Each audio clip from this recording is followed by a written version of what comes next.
हम भारत सरकार से यह मांग करते हैं कि जो कल विदेश मंत्रालय ने टिप्पणी की और जो शब्दों का इस्तेमाल किया कि हमें महसूस करते हैं कि यह चीन के कब्जे वाला इलाका है, उस पर स्पष्टीकरण दें।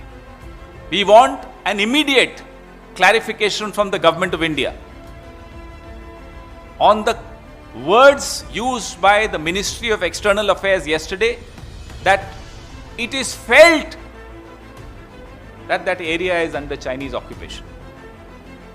If the government of India does not clarify, अगर भारत सरकार इस पर स्पष्टीकरण नहीं देती है तो यह माना जाएगा इस देश द्वारा कि भारत सरकार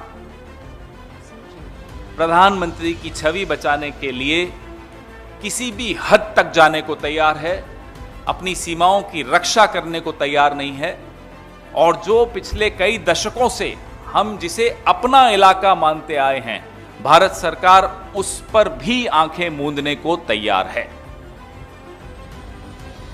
it is a very very serious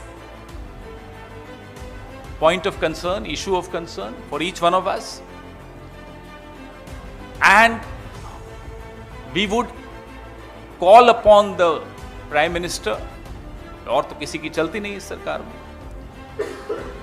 to for a moment temporarily forget about his own image. Think about the country. Think about the brave army braving all odds of weather, of the enemy, and valiantly protecting our borders. एक बार उनकी चिंता कीजिए। हम जब यहां AC के कमरों में बैठे होते हैं, वो वहां जूझ रहे होते हैं खराब मौसम से, दुश्मन से, खतरों से, अपनी जान पर खेलते हैं। उनके भी परिवार हैं घरों में, गांवों में, शहरों में। प्रधानमंत्री अपनी छवि की चिंता कुछ वक्त के लिए भूल जाएं और खुलकर बोलें कि चीन उस इलाके पर पुल बना रहा है जो भारत का है और चीन का उस पर अनधिकृत कब्जा है। मैं मान जाऊंगा कि आप सच्चे देशभक्त हैं, नहीं तो ये छद्म राष्ट्रवाद हमने बहुत देख लिया आपका।